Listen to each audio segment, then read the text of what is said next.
We swing into the autumn of '62 here. You can see the Confederates have a commerce raider. Remember, another way to kind of pad the points, cost them a couple of command points to put on the board, and it's got to be discretionary, but it can rack up their score a little bit better. It's tough to tell whether or not to do things like that, right? Because usually you can use the points to move your units. Usually there's something you want to do, something you want to fortify, whatever. It's your discretionary points, so they're the most valuable if you're doing anything over in the Trans-Mississippi, or if you just need an extra point here and there. Unfortunately, that's all the discretionary points the Confederates got. They ended up, both sides focused on the west again. That's going to change next turn. The Confederates have swung their focus to the east because they believe that Johnston has a problem up here that's going to be hard to cope with. Whereas Lee, they're kind of hoping he can handle the Army of the Cumberland. And he may come to regret that. For the Union, they kept their focus on the west, but without two armies operating in the west, that may not be that big an advantage to have extra points there, especially given that their good leader, Lyon, is sitting over here. But it's hard to make any headway in the east, and that's kind of how I'm looking at that. Anything else? More leaders. The Confederate leader pool is beginning to get kind of weak. This is one of the problems. You can see all these. There's always a lot of Confederate dead in the pool for some reason or another. There's no benefit on them. The only Union leader we've lost so far is Grant. I don't know why it happens. There are more Confederate low rankers kicking around, I think, but somehow the Union just does not lose them as much. The Confederates have, ones that they really kind of want there. What did we lose? We lost Hood this time. That's kind of painful. We lost both Hill and Hood. They both get worse as they go up in rank. Anyway, that pile's looking pretty ugly. Okay, we had a big point spread there. 6 points for the Union, actually. The Union mainly took reinforcements with their points. I don't think they did anything else. They may have taken a leader. Then the Confederates activated Lee and drove Lyon back across the Mississippi. Now this is kind of weird because Lyon's not far from being able to cut off this Confederate supply chain that Van Dorn is using. That's the one advantage of being across the Mississippi. The problem is if he does that, he can move 1, 2, 3, 4. Of course, possibly being intercepted by Lee all across that, to get himself back in supply. Being out of supply is bad, though. If he cuts that chain, Van Dorn still has a lot of depots he can slowly burn, but it puts a definite time limit on how long he can stay in Missouri. And there's no supply further up. He can't, hook up a rail line or anything. So that's kind of a weird little annoyance there. I don't think it's worth doing. I think what you want to do is get out of here. 1, 2, 3, 4, maybe this way. Oh, I can't do that. This is impassable. Ouch. Yeah, I'm not sure. Look at the terrain, make sure. For the most part, terrain doesn't mean anything. Oh, swamps are nasty. Swamps are the 2-pointers. Yeah, I can't just go splashing through those. So I got problems no matter what, because if I move here, Lee could cross over and force me to attack him in the swamp, which is not pleasant. The alternatives, though, are much worse. So now I'm in kind of a bad position getting driven across the Mississippi that way, and I'm not sure what to do about it. Oh, boy. Oh, I don't know what else. And obviously Lee, after striking, was able to rally himself. The extra points were used to put the Commerce Raider in play. So as far as I'm concerned, I've done most of what I want to do in the West. There were some interesting reroll options that went on in that little battle. Basically, I think at the +1 table, Lions had like +1, was it? I don't remember where he was. He was somewhere in the range of, yeah, he had +1 and he had rolled a 2. So he was doing a D1 to the Confederates. And it was conceivable with Lee's big 3 rolls he could have brought it down to a 1. On the other hand, for Lee, he never rolled higher than a 4. It was at +5, I think, which put him at D2, but he would have, yeah, it must have been a 3. I don't know. Put him at around D2, and he needed another point to get down to D3. And it was just this hard situation where neither one really wanted to give the other guy the advantage. Eventually, all the rerolls were actually used up on that. The Confederates got the next advantage with a 3-point turn. They didn't do much at all. Some reinforcements and such not. But then Curtis cleared up over here the last of the Potomac spaces, and that kind of frees him up to try to maybe do some kind of encirclement.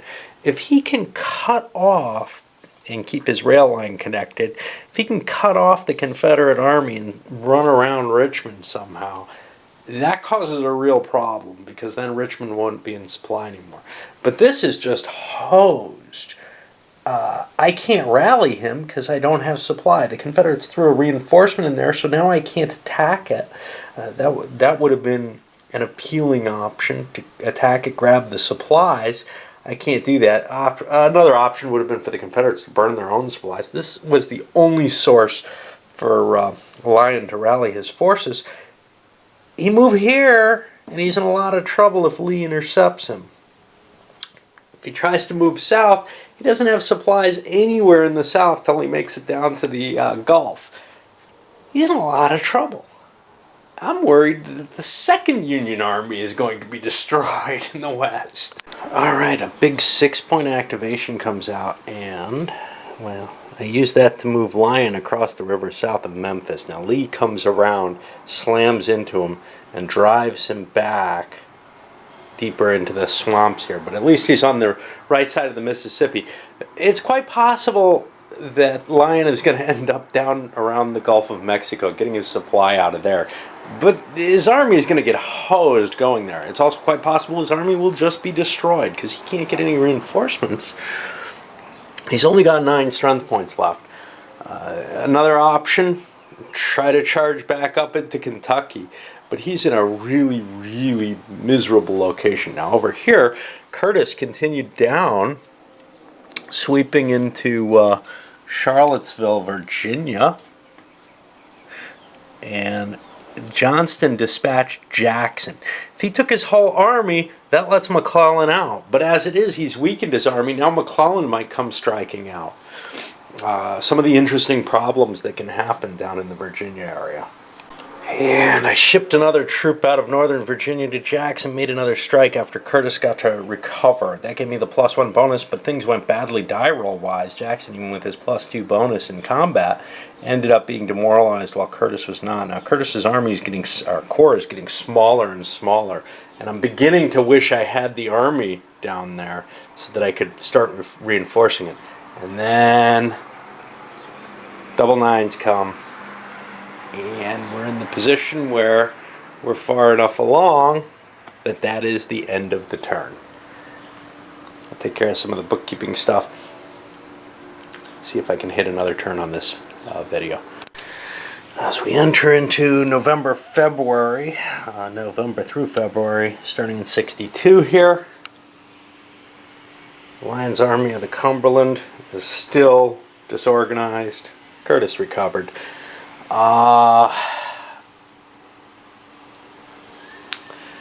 The Confederates went big in the east, point-wise, whereas the Union went big in the west again. Which means, hey, maybe Lyons can get out of here. I don't know.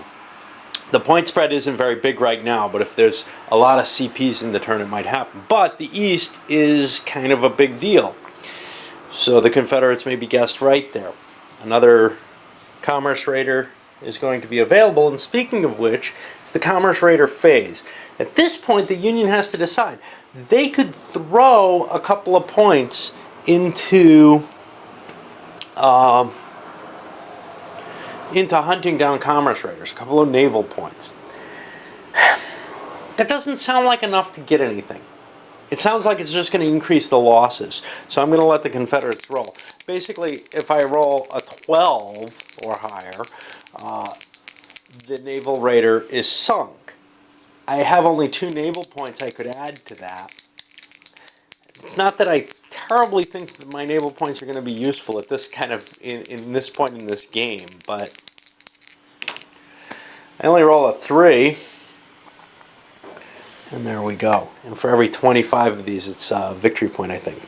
Blockade effect, that hasn't gone up yet. It goes up it doesn't go up until next year. So we're still seeing the same. We are seeing some effect with a couple of Confederate cities having been lost over in the east primarily, I think. But not a lot here. That's not going to be the way. Right now, the goal is save the Union armies because they are in dire straits here. Burnside's back here, not facing a good situation. Now, Van Dorn is not the best guy to attack with, but I feel like the Confederates have him kind of pinned down at the very least. Lyons' Army of the Cumberland is, at severe risk of being destroyed. And McClellan's down here. Well, he's got a fairly strong offensive position with this Peninsular Campaign, but I'm not sure it's going anywhere. Jackson's setback recently, though, does kind of put more threat into play, but just putting him here opens up the possibility of Curtis getting outflanked or cut off from supply. So I can't really push further with Curtis unless I deal with Jackson. What I can do, though, is move McClellan through and try to deal with Johnston directly now that he's peeled off a bunch of strength points. A total of 7 now so far. And you can see the Army of Northern Virginia is down to 13, whereas the Army of the Potomac, not that each player knows this, is at 23. But the Union player does know that the Confederates pulled a bunch of troops out of the Army of Northern Virginia and that they're a lot weaker. Another big 7-point run. And lots happened here. The Union, McClellan attempted to attack Johnston here. He succeeded somewhat, mixed losses, but Johnston's been able to recover. I thought the Union would be able to because of the big span, but what I didn't realize was I'm out of command points over in the east. So I'm stuck there demoralized. Johnston's now in good shape.